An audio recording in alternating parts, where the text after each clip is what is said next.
What's up mga kanego? This is your go-to show for fresh ideas, business insights, and kaunting kulitan.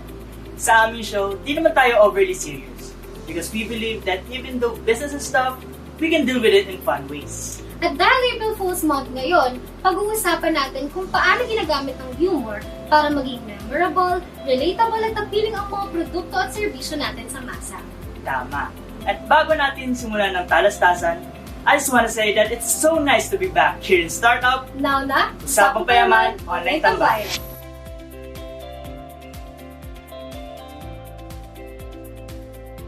Filipinos are naturally witty. Mapahugot lines, memes, and wordplay. Evident yan everywhere. Social media, jeepneys, eateries, everyday normal conversations, and kahit saan pa. Kaya naman di nakapagtataka na humor is a powerful business tool for many entrepreneurs. I have to agree with that. Humor builds emotional connection. Kapag napatawa ka ng isang brand, mas madali mo itong naalala.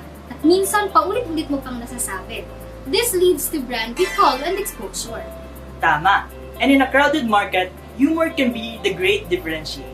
Let us explore paano ito nagagamit ng startups.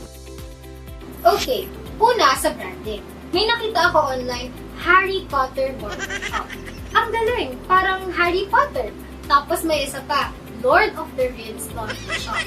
O diba, simple wordplay pero instantly catchy. Ah, catchy nga. Pero everyone, be careful kasi baka makopyright tayo. Actually, maraming milk tea and coffee shop sa amin na ganyan din nila pangalan ng stores nila. Yung iba naman, sa menu nilalagay ang humor. May na-encounter nga ako one time na ang pangalan ng fish dish nila ay fish biwi. Alam, cute naman nun. Tsaka ang galing kasi it proves that humor and branding makes the product more approachable. Next naman ay memes and social media. Pansin kong ginagamit ito ng mga cosmetic brands madalas whenever they make video and print advertisements. And even when they get social media influencers to promote their products. Totoo yan. And usually, that kind of marketing strategy pays off well.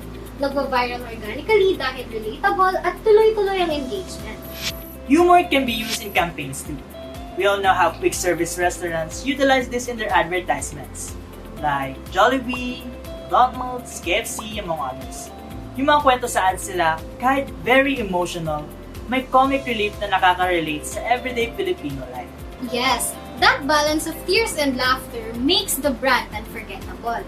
Kasi they are not just selling the product, they are selling the idea of fun, warmth, and togetherness.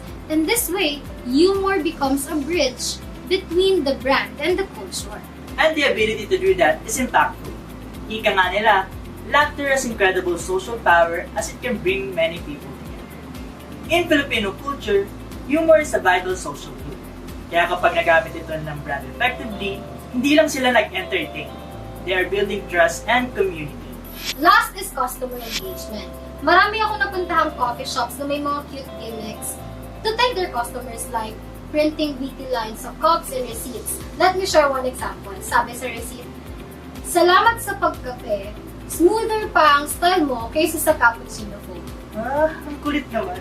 Yeah, and there's one more receipt lately. Ang sabi naman sa receipt, "Congrats! Ang caffeine level mo ngayon ay pang world-class productivity." Ang cute, di ba?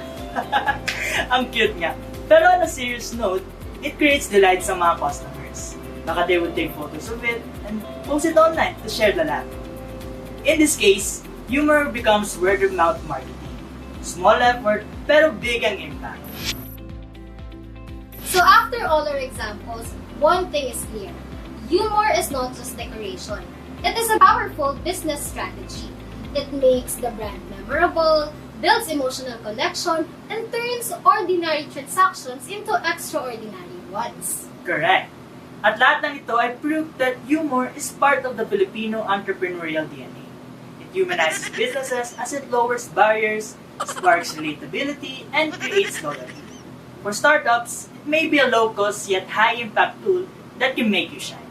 So if you are building a brand, don't be afraid to add a little amount of wit.